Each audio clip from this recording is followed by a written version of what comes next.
Hey, it's Dave Brown here, host of Now with Dave Brown on AMI. Check out this latest highlight from the show. You don't need me to tell you that 2022 saw a huge price spike at the grocery store.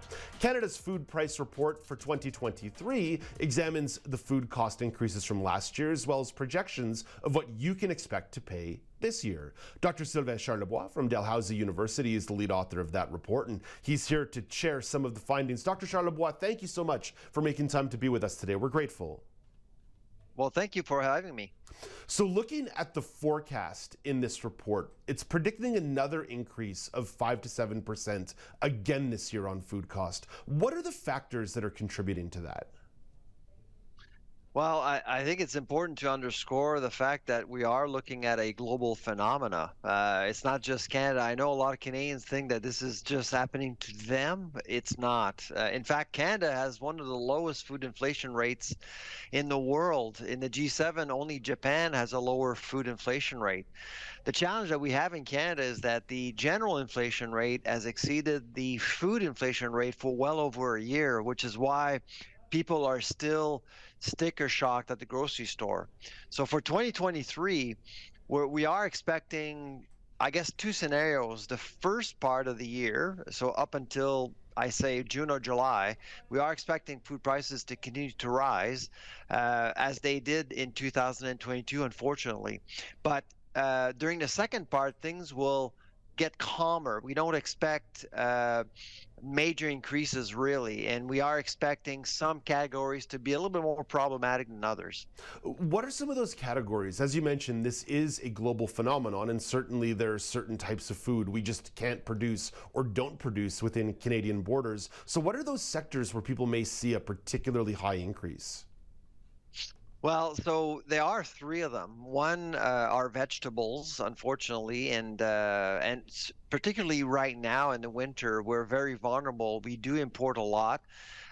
What's really helping right now is the Canadian dollar. The Canadian dollar is quite strong compared to past years, so that's helping us, which is nice. But if you look at California, for example, which you can find some devastation there. Floodings are going on right now, droughts.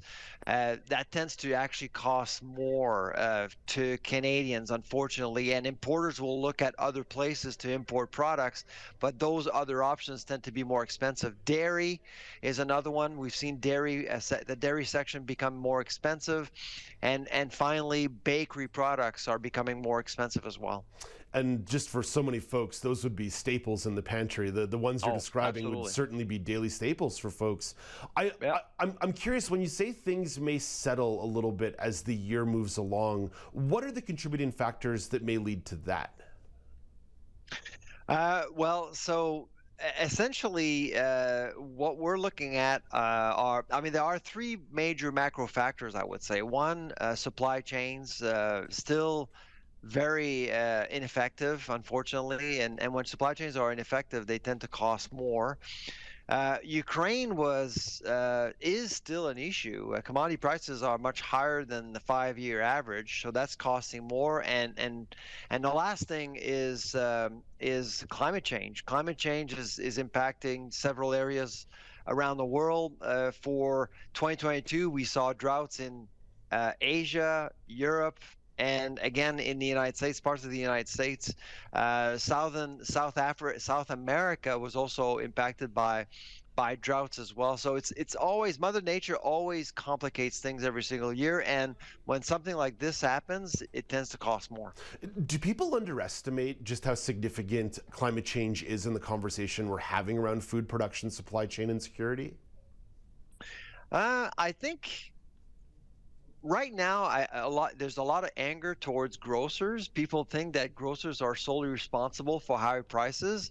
Grocers are our portal into the food industry. So most of us understand the grocery business from a consumer's perspective, but the food industry is a complicated thing. You walk into a grocery store, there's 18 to 20,000 different products. All these products will have its own history, its own economics, and that's why I think it's important to step back and understand the big picture. And a lot of things are going on right now in the food industry that is impacting food prices.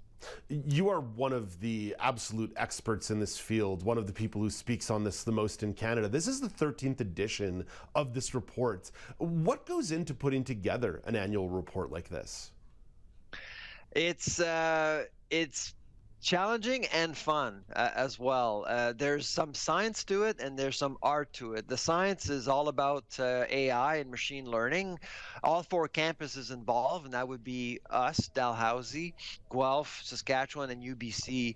We all come in with our own forecasts. All these forecasts are very different. And so my job as a lead author is to get to some sort of consensus amongst 26 researchers, which is not easy, but every year to get to that point, it is still a lot of fun. And so at the end of the year, we do present a forecast that we believe will make sense to policymakers, to business, and of course to all of us consumers. You lay that out quite brilliantly there, because as they'll teach you in a first-year methodology class at college or university, anecdotal evidence is not singularly evidence. But I would love to get into Dr. Charlebois' grocery cart for a moment. As you're walking through the grocery store on any given day, are you able to separate your professional work from your own habits as a consumer?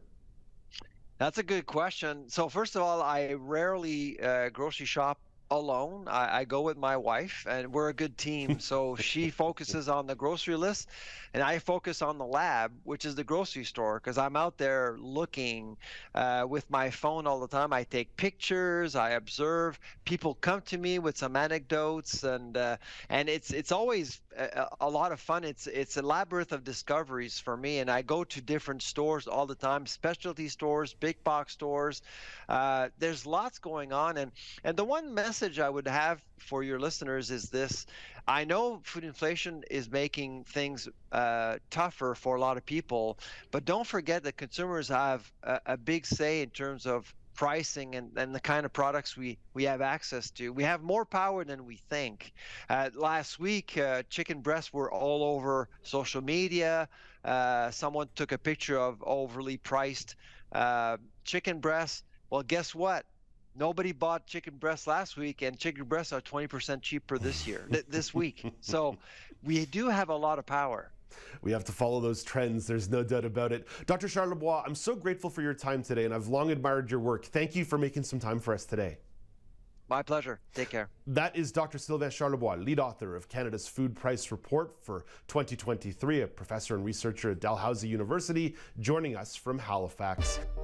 Do you want to dive into more conversations like this? Watch Now with Dave Brown weekdays at 9 a.m. Eastern on AMI-télé, or download the podcasts wherever you listen.